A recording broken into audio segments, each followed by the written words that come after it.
यीशु का बपतिस्मा और पापों का प्रायश्चित। मत्ती रचित सुसमाचार अध्याय 3 वचन 13 से 17। उस समय यीशु गलील से यरदन के किनारे यूहन्ना के पास उससे बपतिस्मा लेने आया। परंतु यूहन्ना यह कहकर उसे रोकने लगा, मुझे तो तेरे हाथों से बपतिस्मा लेने की आवश्यकता है और तू मेरे पास आया है। यीशु ने उसको यह उत्तर दिया, अब तो ऐसा ही होने दे, क्योंकि हमें इसी रीति से सब धार्मिकता को पूरा करना उचित है। तब उसने उसकी बात मान ली और यीशु बपतिस्मा लेकर तुरंत पानी में से ऊपर आया, और देखो, उसके लिए आकाश खुल गया और उसने परमेश्वर के आत्मा को कबूतर के समान उतरते और अपने ऊपर आते देखा। और देखो, यह आकाशवाणी हुई, यह मेरा प्रिय पुत्र है, जिससे मैं अत्यंत प्रसन्न हूं। क्या अभी भी कोई ऐसा है जो पाप से पीड़ित है? क्या हमारे पापों का बंधन टूट गया है? हां, हमारे प्रभु परमेश्वर ने सारे लोगों के पापों के बंधन तोड़ दिए हैं। जो लोग पाप में समय बिताते हैं वे पाप के गुलाम हैं, लेकिन प्रभु ने अपने छुटकारे से उन सभी बंधन को तोड़ दिए हैं। उसने हमारे सारे पापों को दूर किया है। क्या अभी भी कोई ऐसा है जो पाप की वजह से पीड़ित है? हमें समझना चाहिए कि पाप विरुद्ध का हमारा युद्ध समाप्त हो चुका है। हम फिर कभी भी पाप की पीड़ा नहीं भुगतेंगे। जब यीशु ने अपने बपतिस्मा और लहू द्वारा हमारा छुटकारा किया, तब हमारे पापों के बंधन का अंत हुआ। तब और वहां हमारे सारे पापों का अंत हुआ। परमेश्वर ने यीशु के द्वारा हमारे सारे पापों का मूल्य चुका दिया, जिसने हमें स्वतंत्र किया हमेशा के लिए। क्या आप जानते हैं कि कई लोग अपने पापों की वजह से सहन कर रहे हैं? वह आदम और हव्वा के समय से शुरू हुआ था। मनुष्य जाति आदम के द्वारा विरासत में मिले पापों की वजह से सहन कर रही है। लेकिन हमारे परमेश्वर ने वाचा बांधी, जो उत्पत्ति अध्याय 3 वचन 15 में लिखी गई है। और वाचा यह थी कि वह सारे पापियों को छुटकारा देगा। उसने कहा कि पानी और आत्मा से यीशु मसीह के छुटकारे के द्वारा मनुष्य छुटकारा पाएगा। अब समय आया, तब परमेश्वर ने हमारे उद्धारकर्ता यीशु को हमारे बीच में रहने के लिए भेज दिया। उसने यूहन्ना बपतिस्मा देने वाले को यीशु से पहले भेजने का वादा भी किया था, और उसने अपना वादा पूरा किया। मरकुस रचित सुसमाचार अध्याय 1 वचन 1 से 8 में लिखा है, परमेश्वर के पुत्र यीशु मसीह के सुसमाचार का आरंभ, जैसा यशायाह भविष्यवक्ता की पुस्तक में लिखा है। देख, मैं अपने दूत को तेरे आगे भेजता हूं, जो तेरे लिए मार्ग सुधारेगा। जंगल में एक पुकारने वाले का शब्द सुनाई दे रहा है कि प्रभु का मार्ग तैयार करो और उसकी सड़कें सीधी करो। यूहन्ना आया, जो जंगल में बपतिस्मा देता और पापों की क्षमा के लिए मन फिराव के बपतिस्मा का प्रचार करता था। सारे यहूदिया प्रदेश के और यरूशलेम के सब रहने वाले निकलकर उसके पास आ गए और अपने पापों को मानकर यरदन नदी में उससे बपतिस्मा लिया। यूहन्ना ऊंट के रोम का वस्त्र पहने और अपनी कमर में चमड़े का कटिबंध बांधे रहता था, तथा टिड्डिया और वन मधु खाया करता था, और यह प्रचार करता था, मेरे बाद वह आने वाला है जो मुझसे शक्तिमान है। मैं इस योग्य नहीं कि झुककर उसके जूतों का बंद खोलूं। मैंने तो तुम्हें जल से बपतिस्मा दिया है, पर वह तुम्हें पवित्र आत्मा से बपतिस्मा देगा। यूहन्ना बपतिस्मा देने वाला, सुसमाचार का गवाह और अग्रदूत। यूहन्ना बपतिस्मा देने वाला कौन है? वह आखिरी महायाजक और सारी मनुष्य जाति का प्रतिनिधि है। ग्रीक में बपतिस्मा को बपतिस्मा कहते हैं। मूलभूत रीति से उसका अर्थ पानी में डूबना है, लेकिन वह साफ करना, गाड़ देना, डुबाना या स्थानांतरित करने को भी सूचित करता है। जब यीशु ने बपतिस्मा लिया, तब परमेश्वर की धार्मिकता पूरी हुई। ग्रीक में धार्मिकता यानी दिकायोसु ने, जिसका अर्थ है धर्मी बनना, और उसका अर्थ सबसे योग्य, सबसे उचित या सबसे धर्मी भी है। यीशु ने बपतिस्मा लिया जिससे वो सबसे उचित और सबसे योग्य रीति से उद्धारकर्ता बन सके। इसलिए जो लोग यीशु के बपतिस्मा और क्रूस पे विश्वास करेंगे, वे परमेश्वर की ओर से छुटकारे की भेंट प्राप्त करेंगे। नए नियम में यूहन्ना बपतिस्मा देने वाला पुराने नियम का आखिरी महायाजक था। आइए मत्ती अध्याय 11 वचन 10 और 11 देखें। पवित्र शास्त्र कहता है कि यूहन्ना बपतिस्मा देने वाला नए नियम के युग में मनुष्य जाति का प्रतिनिधि और महायाजक है। उसने जगत के सारे पापों को यीशु पर डाले थे। इस तरह उसने पुराने नियम के महायाजक के पद पर सेवा की। यीशु खुद यूहन्ना बपतिस्मा देने वाले के बारे में गवाही देता है। मत्ती रचित सुसमाचार अध्याय 11 वचन 13 और 14 में उसने कहा, यूहन्ना तक सारे भविष्यवक्ता और व्यवस्था भविष्यवाणी करते रहे, और चारों तो मानो कि एलिया जो आने वाला था वह यही है। इसलिए यूहन्ना बपतिस्मा देने वाला जिसने यीशु को बपतिस्मा दिया, वह महायाजक हारून का वंशज था और आखिरी महायाजक था। बाइबल गवाही देती है कि पुराने नियम में भी यूहन्ना हारून का वंशज था, और इस बात को आप लूका रचित सुसमाचार अध्याय 1 वचन 5 और पहले इतिहास अध्याय 24 वचन 10 में देख सकते हैं। तो फिर क्यों यूहन्ना जंगल में अकेला रहता था और ऊंट के रोम के कपड़े पहनता था? वह महायाजक पद की धारणा थी। सारी मनुष्य जाति के प्रतिनिधि के रूप में यूहन्ना बपतिस्मा देने वाला लोगों के बीच में नहीं रह सकता था। इसलिए उसने बड़े स्वर में पुकार कर कहा, हे सांप के बच्चों, मन फिराओ। और लोग यीशु की ओर वापस मुड़े, जो उनके सारे पाप उठाने वाला था। इसलिए पाप की माफी के फलस्वरूप उनको बपतिस्मा देता था। सबसे अधिक जब यूहन्ना बपतिस्मा देने वाले ने यीशु के सिर पर अपने हाथ रखे, तब उसने हमारे उद्धार के लिए जगत के सारे पाप यीशु पे डाल दिए। दो प्रकार के बपतिस्मा। यूहन्ना बपतिस्मा देने वाला सभी को बपतिस्मा क्यों दे रहा था? लोग अपने पापों से मन फिराए और उद्धार के लिए यीशु के बपतिस्मा पर विश्वास करें, इसलिए। यूहन्ना बपतिस्मा देने वाले ने लोगों को बपतिस्मा दिया और फिर यीशु को बपतिस्मा दिया। पहला बपतिस्मा पछतावे का बपतिस्मा था, जो पापियों को परमेश्वर की ओर वापस लाने के लिए था। बहुत सारे लोगों ने यूहन्ना बपतिस्मा देने वाले से परमेश्वर के वचनों को सुनने के बाद उन्होंने अपनी मूर्तियों को छोड़ दिया और परमेश्वर की ओर वापस लौटे। दूसरा बपतिस्मा यीशु का बपतिस्मा था। वह बपतिस्मा जिसके द्वारा जगत के सारे पापों को यीशु पर डाला गया था। यूहन्ना बपतिस्मा देने वाले ने परमेश्वर की धार्मिकता को पूरा करने के लिए यीशु को बपतिस्मा दिया था। दूसरे शब्दों में कहें तो सारे लोगों को उनके पापों से बचाने के लिए यीशु ने यूहन्ना बपतिस्मा देने वाले से बपतिस्मा लिया था। यूहन्ना ने यीशु को बपतिस्मा क्यों दिया? जगत के पापों को दूर करने के लिए परमेश्वर ने जगत के सारे पापों को यीशु पर डालने की अनुमति दी, जिससे जो लोग उस पर विश्वास करें वे उद्धार पाए।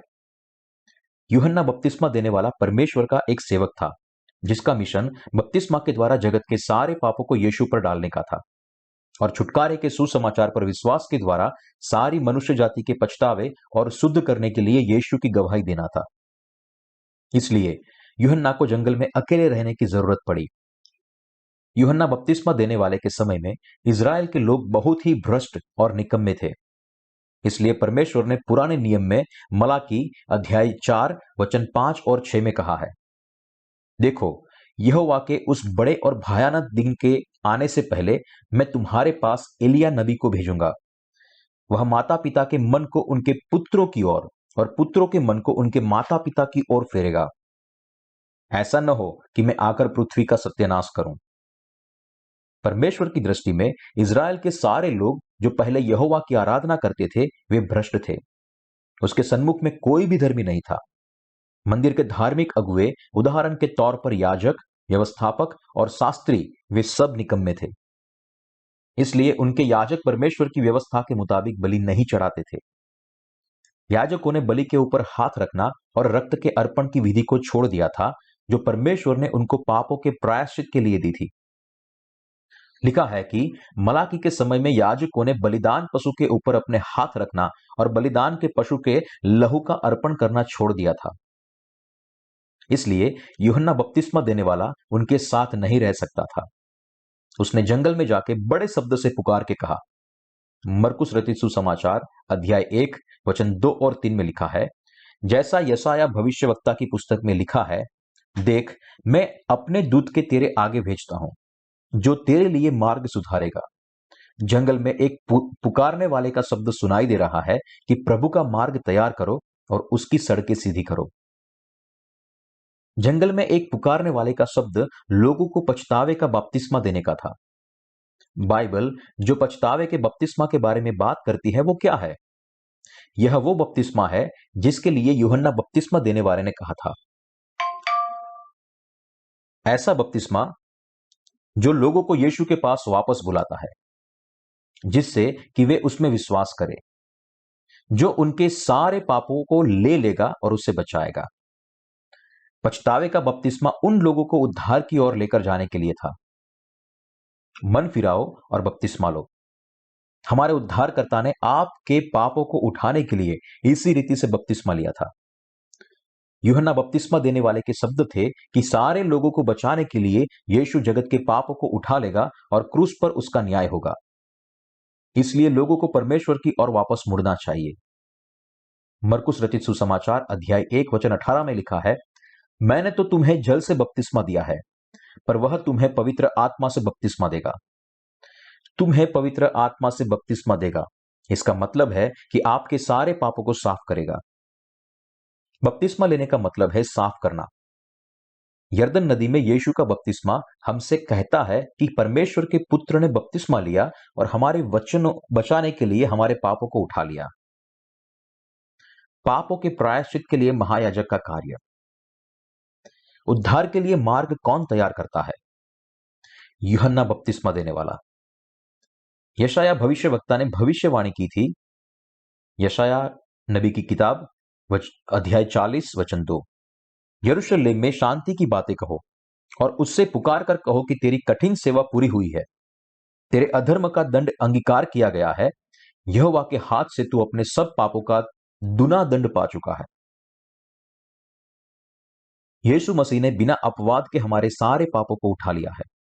उसके बपतिस्मा के द्वारा वर्तमान के और भविष्य के पाप भी धुल जाते हैं। उसने हम सभी को छुटकारा दिया है।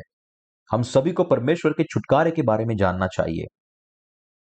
हमारे सारे पापों से छुटकारा पाने के लिए हमें सुसमाचार पर विश्वास करना चाहिए, जिसमें दर्शाया गया है कि बपतिस्मा के द्वारा यूहन्ना बपतिस्मा देने वाले ने सारे पाप यीशु पर डाल दिए हैं। हमें यह सोचने के द्वारा गलतफहमी नहीं होनी चाहिए कि परमेश्वर प्रेम है, इसलिए केवल यीशु पर विश्वास करके हम स्वर्ग में प्रवेश कर पाएंगे, भले ही हमारे दिल में पाप क्यों ना हो। हमारे सारे पापों से छुटकारा पाने के लिए हमें उसके बपतिस्मा पर विश्वास करना चाहिए, जिसके जरिए यूहन्ना बपतिस्मा देने वाले ने जगत के सारे पापों को उसके ऊपर डाल दिए, और क्रूस पर विश्वास करना चाहिए। पानी द्वारा यूहन्ना बपतिस्मा देने वाले ने मनुष्य जाति के सारे पाप यीशु पर डाल दिए थे। हमें बचाने के लिए परमेश्वर ने सबसे पहला कार्य यूहन्ना को इस संसार में भेजने का किया। परमेश्वर के दूत के रूप में यूहन्ना बपतिस्मा देने वाले को राजा के पास राजदूत के रूप में भेजा गया, जिसने बपतिस्मा के द्वारा जगत के सारे पाप यीशु पर डाल दिए। उसने सारी मनुष्य जाति के लिए याजक पद पे सेवा की। परमेश्वर ने हमसे कहा था कि उसने अपना दूत हमारे पास भेजा है, यानी कि यूहन्ना बपतिस्मा देने वाला। मैं अपने दूत को तेरे आगे भेजता हूं। परमेश्वर ने यूहन्ना को यीशु से पहले क्यों भेजा? बपतिस्मा के द्वारा जगत के सारे पाप परमेश्वर के पुत्र यीशु पर डालने के लिए, जो तेरे लिए मार्ग सुधारेगा। इस भाग का मतलब है वास्तव में ऐसा होता है। वह कौन है जो मार्ग तैयार करके जिससे हम छुटकारा प्राप्त कर सके और स्वर्ग में जा सके? वह है यूहन्ना बपतिस्मा देने वाला। तेरे मतलब यीशु और अपने मतलब परमेश्वर खुद। इसलिए वह कहता है, वे अपने दूत को तेरे आगे भेजता हूं, जो तेरे लिए मार्ग सुधारेगा। इसका मतलब क्या होता है? कौन मार्ग तैयार करेगा जिससे हम स्वर्ग में जा सके? यूहन्ना बपतिस्मा देने वाला हमारे सारे पाप यीशु पर डालेगा, जिससे हम विश्वास करें कि उसने वह सारे पाप धो डाले हैं। उसका कार्य यीशु को बपतिस्मा देने के द्वारा सारे पाप उस पर डालने का था। वो यीशु और यूहन्ना थे जिसने हमारे लिए सत्य पर विश्वास करना और छुटकारा पाना संभव बनाया। हमारा उद्धार किस बात पर निर्भर है? हम परमेश्वर के पुत्र यीशु के धर्मी कार्यों और परमेश्वर के दूत यूहन्ना बपतिस्मा देने वाले ने जगत के सारे पाप यीशु पर डाल दिए हैं, इस बात पर विश्वास करते हैं कि नहीं करते, इस बात पर निर्भर है। हम सबको पापों की माफी के सुसमाचार को जानना चाहिए। परमेश्वर पिता ने अपने दूत को आगे भेजा, जो उसके बेटे को बपतिस्मा देने वाला था और उसको मनुष्य जाति का प्रतिनिधि बनाया था। इस तरह उसने हमारे लिए छुटकारे का कार्य पूरे किया। परमेश्वर ने अपने बेटे को बपतिस्मा देने के लिए यूहन्ना बपतिस्मा देने वाले को भेजा, जिससे वो यीशु पर विश्वास करने वाले लोगों के लिए उद्धार का मार्ग तैयार कर सके।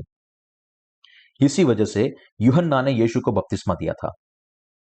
यूहन्ना बपतिस्मा देने वाले के द्वारा यीशु का बपतिस्मा परमेश्वर के छुटकारे को पूरा करने के लिए था, जिसके द्वारा मनुष्य जाति के सारे पाप उसके ऊपर डाले गए, जिससे सारे लोग यीशु पर विश्वास कर सके और स्वर्ग में जा सके। यीशु के बपतिस्मा के द्वारा भविष्य के पापों को भी उस पर डाला गया था। यीशु और यूहन्ना ने साथ मिलकर हम सब के लिए स्वर्ग का मार्ग तैयार किया था। इसी रीति से परमेश्वर ने यूहन्ना बपतिस्मा देने वाले के द्वारा छुटकारे का रहस्य प्रकट किया। मनुष्य जाति के प्रतिनिधि के तौर पर यूहन्ना ने यीशु को बपतिस्मा दिया, जिससे हम छुटकारे पर विश्वास कर सके और स्वर्ग में जा सके। उसने बपतिस्मा के द्वारा सारे पाप यीशु पर डाले। यह छुटकारे के खुशी के समाचार है, यानी कि सुसमाचार। यूहन्ना बपतिस्मा देने वाले ने जन्म क्यों लिया? हम किसके जरिए यीशु पर विश्वास कर सकते हैं? यूहन्ना बपतिस्मा देने वाले के जरिए। मलाकी की पुस्तक अध्याय 3 वचन 1 में लिखा है, देखो मैं अपने दूत को भेजता हूं और वह मार्ग को मेरे लिए सुधारेगा। आपको बहुत ध्यान से बाइबल पढ़ना चाहिए। परमेश्वर क्यों अपने दूत को यीशु से पहले भेजा? क्यों यूहन्ना बपतिस्मा देने वाले का जन्म यीशु से 6 महीने पहले हुआ?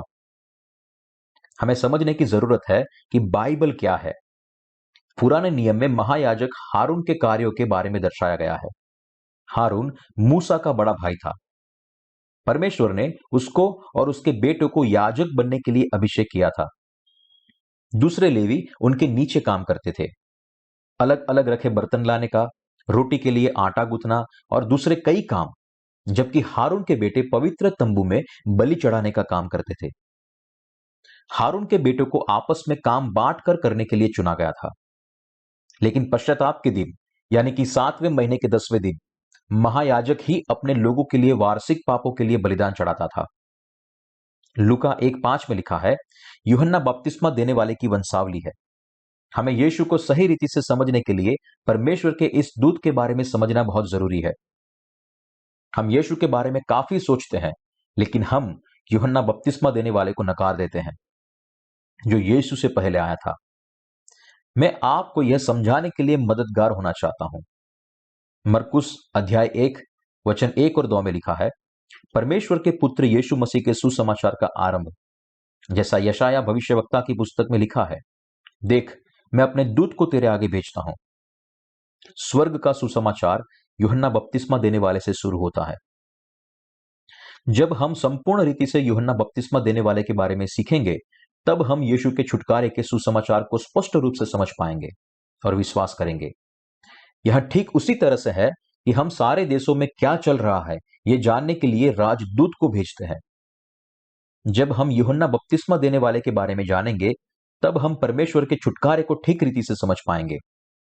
हालांकि अफसोस की बात यह है कि इन दिनों में कई मसीही यूहन्ना के महत्व को नहीं देखते। परमेश्वर ने यूहन्ना बपतिस्मा देने वाले को इसलिए नहीं भेजा कि वह बोर हो गया था और करने के लिए उसके पास और कुछ नहीं बचा था। चारों सुसमाचार यीशु के छुटकारे की बात करने से पहले यूहन्ना बपतिस्मा देने वाले के बारे में बताती है, लेकिन आज के सुसमाचार प्रचारकों ने उसे पूरी तरह से नकार दिया है और लोगों को कहते हैं कि उद्धार पाने के लिए सिर्फ यीशु पर विश्वास करना काफी है। वास्तव में वे लोगों को पापी जीवन जीने के लिए अगुवाई करते हैं और उनका अंत नरक में होगा। यदि सारे मसीही यूहन्ना बपतिस्मा देने वाले के किरदार को ना समझकर केवल यीशु पर विश्वास करेंगे, तो मसीही धर्म का एक सांसारिक धर्म बन जाएगा। यदि आप सत्य नहीं जानते, तो आप छुटकारा कैसे पाएंगे? यह असंभव है। छुटकारे का सुसमाचार इतना आसान नहीं है और इतना कठिन भी नहीं है।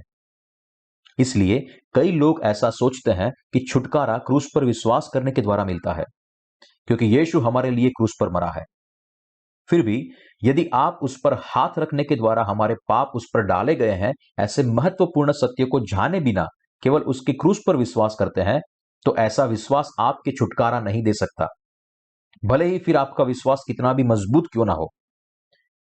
परमेश्वर ने यूहन्ना बपतिस्मा देने वाले को भेजा, जिससे संसार जान सके कि छुटकारा कैसे मिलता है। और यीशु किस रीति से जगत के पापों को उठा लेता है। जब हम संपूर्ण सत्य को जानेंगे तभी हम समझ पाएंगे कि यीशु परमेश्वर का पुत्र है, जिसने हमारे सारे पापों को अपने ऊपर उठा लिया है। यूहन्ना बपतिस्मा देने वाला हमें छुटकारे के सत्य के बारे में कहता है। वह गवाही देता है कि कैसे यीशु परमेश्वर के और सच्ची ज्योति है। वह स्पष्ट रीति से कहता है कि वह खुद ज्योति नहीं था, लेकिन ज्योति की गवाही देने वाला था। वह यूहन्ना अध्याय 1 में भी गवाही देता है कि उसने यीशु मसीह को बपतिस्मा देने के द्वारा छुटकारे के सुसमाचार की तैयारी की है। यदि हमारे पास यूहन्ना बपतिस्मा देने वाले के द्वारा छुटकारे की गवाही नहीं है, तो हम कैसे यीशु पर विश्वास कर सकते हैं? हमने कभी भी यीशु को नहीं देखा, और जब हम अलग संस्कृति और धर्म से आते हैं तो यहोवा ही हमारा परमेश्वर है, यह विश्वास करना कैसे संभव हो सकता है? संसार में इतने सारे धर्म होने की वजह से हम कैसे यीशु को जान सकते हैं? हम कैसे जान सकते हैं कि वास्तव में यीशु परमेश्वर का पुत्र है, जिसने जगत के सारे पापों को अपने ऊपर उठा लिया और हमें छुटकारा दिया है? आरंभ से छुटकारे के वचनों को ढूंढने और यीशु हमारा उद्धार करता है यह जानने के लिए हमें पुराने नियम में देखना होगा। सच्चा विश्वास पाने के लिए हमें सच्चा ज्ञान पाना होगा, और सच्चे ज्ञान के बिना हम कुछ भी नहीं कर सकते। यीशु पर विश्वास करने और उद्धार पाने के लिए हमें छुटकारे के सुसमाचार को जानना होगा, जिसकी गवाही यूहन्ना बपतिस्मा देने वाले ने दी है, और उसमें उसका किरदार भी है। यीशु में पूर्ण विश्वास के लिए हमें छुटकारे के सत्य के बारे में जानना चाहिए। इसलिए यीशु ने कहा, तुम सत्य को जानोगे और सत्य तुम्हें स्वतंत्र करेगा। हमें यीशु में छुटकारे को सत्य जानना है। बाइबल में प्रमाण। कौन सी घटना से चारों सुसमाचार का आरंभ होता है? यूहन्ना बपतिस्मा देने वाले के आगमन से। आइए बाइबल में छुटकारे की पुष्टि करते हैं। आइए हम देखें कि चारों सुसमाचार यूहन्ना बपतिस्मा देने वाले के बारे में क्या कहता है। वह कौन था? क्यों उसको मनुष्य जाति का प्रतिनिधि या आखिरी महायाजक कहा गया है? कैसे उसके द्वारा जगत के सारे पापों को यीशु पर डाला गया, और यीशु ने हमारे सारे पाप अपने ऊपर उठा लिए कि नहीं उठा लिए, इसके बारे में क्या कहती है, उसे खुला करे। हमें वास्तविकता पर ध्यान देने की जरूरत है कि चारों सुसमाचार यूहन्ना बपतिस्मा देने वाले से आरंभ होते हैं। यूहन्ना 1 और 6 में लिखा है, सुसमाचार में सबसे महत्व की हकीकत को दर्शाता है। वह हमें बताती है कि जगत के सारे पापों को यीशु पे डालने का कार्य किसने किया। यूहन्ना अध्याय 1 वचन 6 और 7। एक मनुष्य परमेश्वर की ओर से आ उपस्थित हुआ, जिसका नाम यूहन्ना था। वह गवाही देने आया कि ज्योति की गवाही दे, ताकि सब उसके द्वारा विश्वास लाए। वह कहता है सब उसके द्वारा विश्वास लाए, और वह ज्योति की गवाही दे। ज्योति जो यीशु मसीह है। उसका मतलब है कि यूहन्ना यीशु के बारे में गवाही देता है, जिससे उसके द्वारा सारे लोग विश्वास करें। अब मत्ती अध्याय 3 को ध्यान से देखें। मत्ती अध्याय 3 वचन 13 से 17। उस समय यीशु गलील से यरदन के किनारे यूहन्ना के पास उससे बपतिस्मा लेने आया, परंतु यूहन्ना यह कहकर उसे रोकने लगा, मुझे तो तेरे हाथ से बपतिस्मा लेने की आवश्यकता है, और तू मेरे पास आया है। यीशु ने उसको यह उत्तर दिया, अब तो ऐसा ही होने दे, क्योंकि हमें इसी रीति से सब धार्मिकता को पूरा करना उचित है। तब उसने उसकी बात मान ली, और यीशु बपतिस्मा लेकर तुरंत पानी में से ऊपर आया, और देखो, उसके लिए आकाश खुल गया, और उसने परमेश्वर के आत्मा को कबूतर के समान उतरते और अपने ऊपर आते देखा। और देखो, यह आकाशवाणी हुई, यह मेरा प्रिय पुत्र है, जिससे मैं अत्यंत प्रसन्न हूं। क्यों हमें यूहन्ना की वंशावली समझने की आवश्यकता है? क्योंकि बाइबल हमें बताती है कि यूहन्ना सारी मनुष्य जाति का महायाजक है। यूहन्ना बपतिस्मा देने वाले ने जगत के सारे पापों की माफी के लिए यीशु को बपतिस्मा दिया। यीशु ने यूहन्ना के द्वारा जो बपतिस्मा पाया, वह हमारे उद्धार के लिए सबसे महत्व की घटना थी। लेकिन पूर्ण सत्य को विस्तृत रूप से समझने के लिए हमें सबसे पहले यूहन्ना बपतिस्मा देने वाले के बारे में अध्ययन करना होगा। लूका रचित सुसमाचार अध्याय 1 वचन 1 से 14। बहुतों ने उन बातों को जो हमारे बीच में बीती है इतिहास लिखने में हाथ लगाया है, जैसा कि उन्होंने जो पहले ही से इन बातों को देखने वाले और वचन के सेवक थे हम तक पहुंचाया। इसलिए हे श्रीमान थियोफिलुस, मुझे भी यह उचित मालूम हुआ कि उन सब बातों का संपूर्ण हाल आरंभ से ठीक ठीक जांच करके उन्हें तेरे लिए क्रमानुसार लिखूं, ताकि तू यह जान ले कि वे बातें जिनकी तूने शिक्षा पाई है कैसी अटल है। यहूदिया के राजा हेरोदेस के समय अबिय्या के दल में जकरिया नाम का एक याजक था, और उसकी पत्नी हारून के वंश की थी, जिसका नाम इलिशिबा था। वे दोनों परमेश्वर के सामने धर्मी थे और प्रभु की सारी आज्ञाओं और विधियों पर निर्दोष चलने वाले थे। उनके कोई भी संतान न थी, क्योंकि इलिशिबा बांझ थी और वे दोनों बूढ़े थे। जब वह अपने दल की पारी पर परमेश्वर के सामने याजक का काम करता था, तो याजकों की रीति के अनुसार उसके नाम पर चिट्ठी निकली कि प्रभु के मंदिर में जाकर धूप जलाए। धूप जलाने के समय लोगों की सारी मंडली बाहर प्रार्थना कर रही थी। उस समय प्रभु का एक स्वर्गदूत धूप की वेदी की दाहिनी ओर खड़ा हुआ उसको दिखाई दिया। जकरिया देखकर घबराया और उस पर बड़ा भय छा गया। परंतु स्वर्गदूत ने उससे कहा, हे जकरिया, भयभीत न हो, क्योंकि तेरी प्रार्थना सुन ली गई है और तेरी पत्नी इलिशिबा से तेरे लिए एक पुत्र उत्पन्न होगा, और तू उसका नाम यूहन्ना रखना। तुझे आनंद और हर्ष होगा, और बहुत लोग उसके नाम के कारण आनंदित होंगे। यहां लूका यीशु का शिष्य हमें यूहन्ना की वंशावली विस्तृत रूप से बताता है। लूका को थियोफिलुस नाम के व्यक्ति को सुसमाचार सिखाना था, जो अलग संस्कृति से आया था और प्रभु के बारे में जानता नहीं था। इसलिए उसको यीशु यानी कि उद्धारकर्ता के बारे में सिखाने के लिए लूका ने सोचा कि उसे यूहन्ना बपतिस्मा देने वाले की वंशावली विस्तृत रूप से समझने की जरूरत है। जैसे कि हम भी अलग अलग जाति के विधर्मी हैं, इसलिए जब तक हमको क्रमशः रीति से खास तौर पर समझाया ना जाए, तो हम यीशु के उद्धार के बारे में नहीं समझ पाएंगे। आइए जाने कि विवरण क्या है। लूका रचित सुसमाचार अध्याय 1 वचन 5 से 9। यहूदिया के राजा हेरोदेस के समय अबिय्या के दल में जकरिया नाम का एक याजक था, और उसकी पत्नी हारून के वंश की, जिसका नाम एलिशिबा था। वे दोनों परमेश्वर के सामने धर्मी थे और प्रभु की सारी आज्ञाओं और विधियों पर निर्दोष चलने वाले थे। उनके कोई भी संतान न थी, क्योंकि एलिशिबा बांझ थी और वे दोनों बूढ़े थे।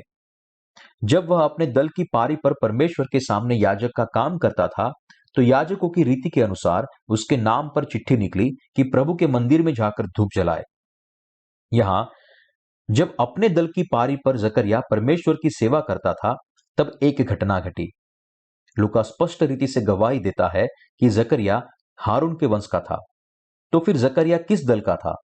यह बहुत ही महत्वपूर्ण बिंदु है। वह समझाता है जब वह अपने दल की पारी पर परमेश्वर के सामने याजक का काम करता था। हम देख सकते हैं कि लूका जकरिया के बारे में अच्छी रीति से जानता था, इसलिए उसने जकरिया और इलिशिबा दोनों का उल्लेख करके छुटकारे के सुसमाचार को समझाया है। यूहन्ना का जन्म जकरिया और इलिशिबा से हुआ था, जो हारून की बेटियों में से थी। अब यूहन्ना के पिता जकरिया की वंशावली देखें। यूहन्ना बपतिस्मा देने वाले की वंशावली। यूहन्ना बपतिस्मा देने वाला किसका वंशज था? वह हारून महायाजक का वंशज था। यूहन्ना बपतिस्मा देने वाले की वंशावली समझने के लिए हमें पुराने नियम में पहला इतिहास अध्याय 24 वचन 1 से 19 पढ़ना होगा। फिर हारून की संतान के दल ये थे। हारून के पुत्र नादाब, अबीहू, एलियाजार और इतामार थे। परंतु नादाब और अबीहू अपने पिता के सामने पुत्रहीन मर गए, इसलिए याजक का काम एलियाजार और इतामार करते थे। दाऊद ने एलियाजार के वंशज के सादोक और इतामार के वंश के अहीमेलेक की सहायता से उनको अपनी अपनी सेवा के अनुसार दल दल करके बांट दिया। एलियाजार के वंश के मुख्य पुरुष इतामार के वंश के मुख्य पुरुषों से अधिक थे, और वे यों बांटे गए, अर्थात एलिआजार के वंश के पितरों के घरानों के 16 और इतामार के वंश के पितरों के घराने के 8 मुख्य पुरुष थे। तब वे चिट्ठी डालकर बराबर बांटे गए, क्योंकि एलियाजार और इतामार दोनों के वंशों में पवित्र स्थान के हाकिम और पवित्र परमेश्वर के हाकिम नियुक्त किए हुए थे। नतनेल के पुत्र समायाह ने, जो लेवीय था, उनके नाम राजा और हाकिमों और सादोक याजक और एब्याथार के पुत्र अहीमेलेक और याजकों और लेवियों के पितरों के घराने के मुख्य पुरुषों के सामने लिखे, अर्थात पितरों का एक घराना तो एलियाजार के वंश में से और एक इतामार के वंश में से लिया गया। पहली चिट्ठी यहोयारीब के और दूसरी यहया के, तीसरी हारिम के, चौथी सोरिम के, पांचवी मल्किया के, छठवीं मियामिन के, सातवीं हक्कोस के, आठवीं अबिया के, नौवीं यीशु के, 10वीं सकन्या के, 11वीं एलियासिब के, 12वीं याकीम के, 13वीं हुप्पा के, 14वीं येशबाब के, 15वीं बिलगा के, 16वीं इम्मेर के, 17वीं हैजिर के, 18वीं हपित्से के, 19वीं पतया के, 20वीं यहेजकेल के, 21वीं याकिन के, 22वीं गामुल के, 23वीं दलाया के और 24वीं मल्यास के नाम पर निकली। उनकी सेवा के लिए उनका यही नियम ठहराया गया कि वे अपने उस नियम के अनुसार जो इज़राइल के परमेश्वर यहोवा की आज्ञा के अनुसार उनके मूल पुरुष हारून ने चलाया था, यहोवा के भवन में जाया करे। आइए हम 10वां वचन फिर से पढ़े। 7वीं हक्कोस के, 8वीं अबिया के। राजा दाऊद के दिनों में बहुत सारे याजक थे, इसलिए उनकी व्यवस्थित सेवाओं के लिए नियम व्यवस्थापित करने की जरूरत थी। इसलिए दाऊद ने हारून के बेटों को चिट्ठियां दी ताकि बलिदान को क्रम में चढ़ाया जा सके। जैसे कि आप सब जानते हैं, हारून मूसा का बड़ा भाई था। परमेश्वर ने इज़राइल के लोगों के सामने मूसा को उच्च प्रतिनिधि और हारून को पवित्र तंबू के महायाजक के रूप में नियुक्त किया था। दूसरे सारे लेवी को याजकों के नीचे रखा गया था। हारून और याजक उसके बेटे परमेश्वर के सन्मुख बलिदान चढ़ाते थे। दाऊद ने चिट्ठियां डाली। उसके पहले याजकों को, जो हारून के वंशज थे, उनको हर समय चिट्ठी डालनी पड़ती थी और उसकी वजह से बहुत गड़बड़ी होती थी। इसलिए दाऊद ने सारे दल को क्रमशः रखने के प्रणाली की व्यवस्था की। हारून के पोतों से आरंभ करके 24 दल बनाए गए थे और 8वां अबिया का दल था। ऐसा कहा गया है कि अबिया के दल में जकरिया नाम का एक याजक था, इसलिए जकरिया अबिया के दल का था और वे दोनों महायाजक हारून के वंशज थे। अबिया के दल में जकरिया नाम का एक याजक था जो यूहन्ना बपतिस्मा देने वाले का पिता था। बाइबल में से हम जानते हैं कि वे अपने ही गोत्र में शादी करते थे। इसलिए याकूब ने अपनी मां के गोत्र में अपने मामा की बेटी के साथ शादी की थी। उस वंश का यह वर्णन है जो बहुत ही महत्व का है।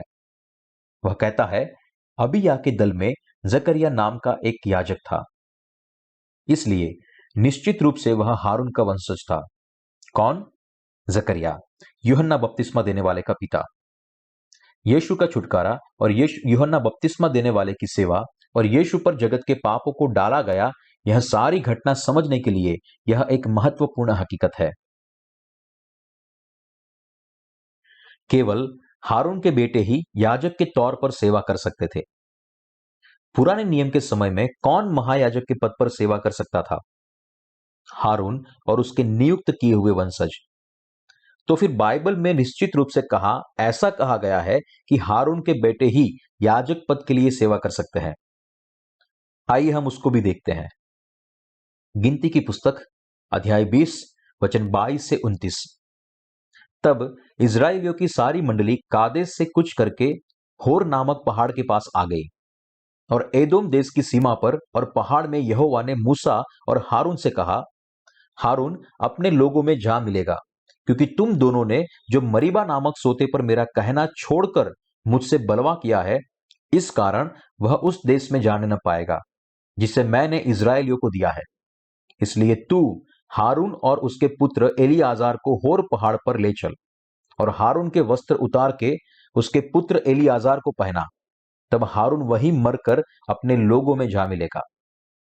यहोवा की इस आज्ञा के अनुसार मूसा ने किया और वे सारी मंडली के देखते होर पहाड़ पर चढ़ गए। तब मूसा ने हारून के वस्त्र उतार कर उसके पुत्र एलियाजार को पहनाए, और हारून वहीं पहाड़ की चोटी पर मर गया। तब मूसा और एलियाजार पहाड़ पर से उतर आए, और जब इज़राइल की सारी मंडली ने देखा कि हारून का प्राण छूट गया है, तब इज़राइल के सब घराने के लोग उससे 30 दिन तक रोते रहे। निर्गमन में परमेश्वर की व्यवस्था को दर्ज किया गया है। उसमें कहा है कि महायाजक हारून के बेटों को ही याजक पद संभालना चाहिए, और चुने हुए बेटों को जब वो 30 साल के हो तब महायाजक पद संभालना चाहिए। निर्गमन अध्याय 28 वचन 1 से 5।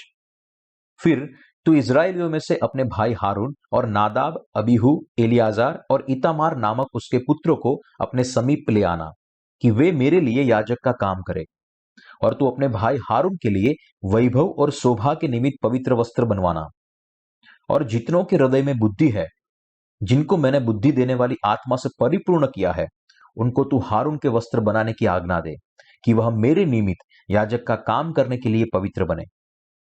जो वस्त्र उन्हें बनाने होंगे वे ये हैं, अर्थात सीनाबंद और एपोद और बागा, 4 खाने का अंगरखा, पगड़ी और कमरबंद। यही पवित्र वस्त्र तेरे भाई हारून और उसके पुत्रों के लिए बनाए जाए, कि वे मेरे लिए याजक का काम करें। और वे सोने और नीले और बैंजनी और लाल रंग का और सूक्ष्म सनी का कपड़ा ले। परमेश्वर ने स्पष्ट रीति से मूसा के भाई हारून को महायाजक का पद सौंपा था। याजक पद किसी और मनुष्य के लिए नहीं था। परमेश्वर ने मूसा को आज्ञा दी थी कि वह हारून को महायाजक के तौर पर पवित्र करे, और जैसे परमेश्वर ने कहा था ठीक उसी रीति से उसके लिए योग्य वस्त्र तैयार करे। हमें परमेश्वर के वचनों को कभी नहीं भूलना चाहिए। निर्गमन अध्याय 29 वचन 1 से 9। उन्हें पवित्र करने को जो काम तुझे उनके साथ करना है कि वे मेरे लिए याजक का काम करे, वह यह है, एक निर्दोष बछड़ा और 2 निर्दोष मेढ़े लेना, और अखमीरी रोटी और तेल से सने हुए मैदे के अखमीरी फुलके और तेल से चुपड़ी हुई अखमीरी चुपड़िया भी लेना। ये सब गेहूं के मैदे के बनवाना। इनको एक टोकरी में रखकर उस टोकरी को उस बछड़े और उन दोनों मेढ़ों समेत मेरे समीप ले आना। फिर हारून और उसके पुत्र को मिलाप वाले तंबू के द्वार के समीप ले आकर जल से नहलाना।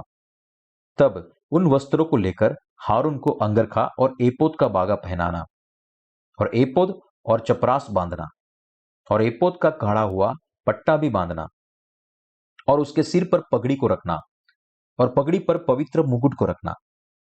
तब अभिषेक का तेल ले उसके सिर पर डालकर उसका अभिषेक करना।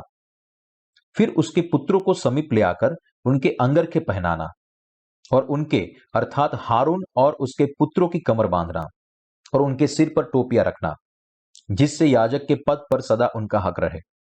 इस प्रकार हारून और उसके पुत्र का संस्कार करना। हारून और उसके बेटों को कमरबंद और पगड़ी का पवित्र मुकुट को रखना।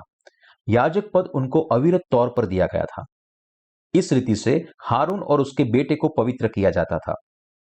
परमेश्वर ने स्पष्ट किया था कि केवल हारून और उसके बेटों को याजक पद के लिए पवित्र किए जाए। उसने स्पष्ट रूप से कहा था कि हमेशा के लिए यह इस बात को सूचित करता है कि यीशु इस पृथ्वी पर आए उसके बाद भी याजक पद असरदार था। लूका गहराई से समझाता है कि जकरिया महायाजक हारून के वंश का था। जब जकरिया याजक के तौर पर मंदिर में परमेश्वर के आगे सेवा कर रहा था, तब एक स्वर्गदूत ने आके उससे कहा कि उसकी विनती सुन ली गई है, कि उसकी पत्नी इलसिबा बेटे को जन्म देगी। जकरिया को विश्वास न हुआ, और उसने कहा, मेरी पत्नी बूढ़ी हो गई है, कैसे वह बेटे को जन्म दे सकती है?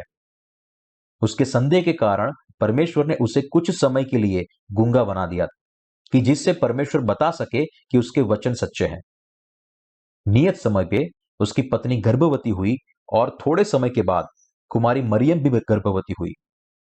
दोनों घटनाएं परमेश्वर ने हमारे उद्धार के लिए किया हुआ कार्य था। भ्रष्ट मनुष्य जाति को बचाने के लिए उसने अपने सेवक यूहन्ना और इकलौते बेटे यीशु को इस जगत में भेजने की जरूरत पड़ी। इसलिए जगत के पापों को यीशु के ऊपर डालने के लिए परमेश्वर ने अपने बेटे और यूहन्ना दोनों को भेजा, जिससे जो लोग उस पर विश्वास करें वे उद्धार पाए। परमेश्वर की विशेष व्यवस्था। परमेश्वर ने अपने छुटकारे के कार्य के लिए यीशु के पहले किसको तैयार किया? यूहन्ना बपतिस्मा देने वाले को। यीशु मसीह मनुष्य जाति का उद्धार करता था, जिसने कुमारी मरियम की कोख से जन्म लिया था। मरियम की मंगनी यीशु के साथ हुई थी, जो यहूदा का वंशज था। परमेश्वर की वाचा को पूरा करने के लिए यीशु को यहूदा के गोत्र में जन्म लेना था, जिस प्रकार यूहन्ना बपतिस्मा देने वाले ने हारून महायाजक के गोत्र में जन्म लिया था। पहले यूहन्ना फिर यीशु, इस क्रम में संसार में जन्म लेने के लिए परमेश्वर ने दोनों को तैयार किया था। यूहन्ना का जन्म हुआ जिससे कि वो यीशु के बपतिस्मा दे सके और उसके ऊपर जगत के पापों को डाल सके। पुराने और नए नियम में परमेश्वर की वाचा के मुताबिक विधि को निश्चित रूप से करने का महायाजक का वंश ही प्रायश्चित का बलिदान चढ़ा सकता था। यीशु के छुटकारे के सुसमाचार को सही रीति से पूरा करना था, जिससे सारे लोग उद्धार पा सके। निर्गमन में परमेश्वर ने इज़राइल को अपनी व्यवस्था और वचन दिए। परमेश्वर की व्यवस्था और तंबू के बलिदान की रीत दी, याजकों के वस्त्र दिए, बलिदान का विवरण दिया और याजकों के बेटे को याजक पद का वारिस बनाया। परमेश्वर ने हारून और उसके बेटों को महायाजक के तौर पर नियुक्त किया। इसलिए हारून के सारे वंशज बलिदान को अर्पण कर सकते थे और हारून का परिवार ही व्यक्ति महायाजक बन सकता था। क्या आपने देखा कि ऐसा क्यों है? हारून के कई वंशजों में से परमेश्वर ने निश्चित रूप से याजक जकरिया और उसकी पत्नी इलसिबा को पसंद किया। उसने ऐसा कहा, देख, मैं अपने दूत को तेरे आगे भेजूंगा। जब परमेश्वर ने जकरिया से ऐसा कहा कि वह उसकी पत्नी को बेटा पैदा करने के लिए सक्षम बनाएगा और वह उसका नाम यूहन्ना रखेगी, तब वह इतना चौंक गया कि परमेश्वर की आज्ञा के मुताबिक बेटे के जन्म और उसके नाम रखे जाने तक वो गूंगा रहा।